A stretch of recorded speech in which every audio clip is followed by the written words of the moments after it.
જો મિત્ર આ વિડીયો તારા સુધી આવ્યો છે તો ધ્યાનથી જોજે, આ વિડીયો તારા માટે છે। આ જે વ્યક્તિ તમારી આગળ જોઈ રહ્યો છે વિડીયોમાં, જે પોપટી કલરનો ડ્રેસ પહેરીને રડતો રડતો આવી રહ્યો છે, એ કંઈ શોખથી નહીં આવી રહ્યો। આ કહાની છે બે મિત્રોની, એકનું નામ છે કેવિન અને એકનું નામ છે બેરી। હવે કેવિન અને બેરી બંને એક ક્લોઝ ફ્રેન્ડ હતા, પણ એક દિવસ બંને મજાકમાં એવી વાત કરી કે આપણા બંનેમાં જે પહેલાં મરી જશે ને, એ એની મૈયતની અંદર, એ એના કબ્રસ્તાનની અંદર એ કોઈ બી છોકરીનો ડ્રેસ પહેરીને આવશે અને એ સાચી દોસ્તી કહેવાશે। આવું બંને એકબીજાએ મજાકમાં પ્રોમિસ કર્યું, પણ એમને ક્યાં ખબર હતી કે કુદરત એક દિવસ એમની સાથે આવો ખેલ કરશે।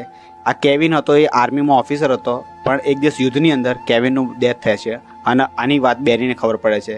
હવે કેવિનની લાશ જ્યારે કેવિનના ઘરે મૂકે છે, ત્યારે આ બેરી એ રડતો રડતો એ પોપટી કલરનો ડ્રેસ પહેરીને એના મિત્ર જોડે આવે છે। એ કેવિનની લાશ પડી હોય છે, ત્યાં એનો આ મિત્ર બેરી એ રડતો રડતો આવે છે અને એને કહે છે કે જો દોસ્ત, ડ્રેસ કેવો લાગ્યો?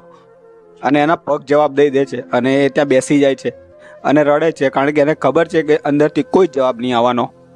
આ હોય છે સાચી મિત્રતા, કારણ કે એને ખબર છે કે નીચેથી કોઈ જવાબ નહીં આવે અને એને એ પણ ખબર છે કે મારો ફ્રેન્ડ મને નહીં જોઈ શકે, પણ એણે એની મિત્રતા નિભાવી। એણે જે વચન આપેલું એ વચન એણે નિભાવ્યું। આ હોય છે સાચી મિત્રતા। જોડે ફરવું, રાતે મોડા સુધી કેક કાપી અને સાથે ફરવું, આ મિત્રતા નથી હોતી, પણ વચન નિભાવવું અને વચનને પાળવું એ સાચી મિત્રતા હોય છે। આ બેરીએ આ કેવિનને એ જે પ્રોમિસ આપેલું એ પ્રોમિસ એણે નિભાવ્યું। શું તમારા લાઈફમાં છે આવો કોઈ મિત્ર? તો એને ટેગ કરી દેજો આ વિડીયો અને કહેજો કે સાચી મિત્રતા આ હોય છે। મોડા રાત સુધી જાગવું અને વાતો કરવી અને કેક કાપવા અને પાર્ટી કરવી એ મિત્રતા નથી હોતી, એક મિત્રતા આવી પણ હોય છે।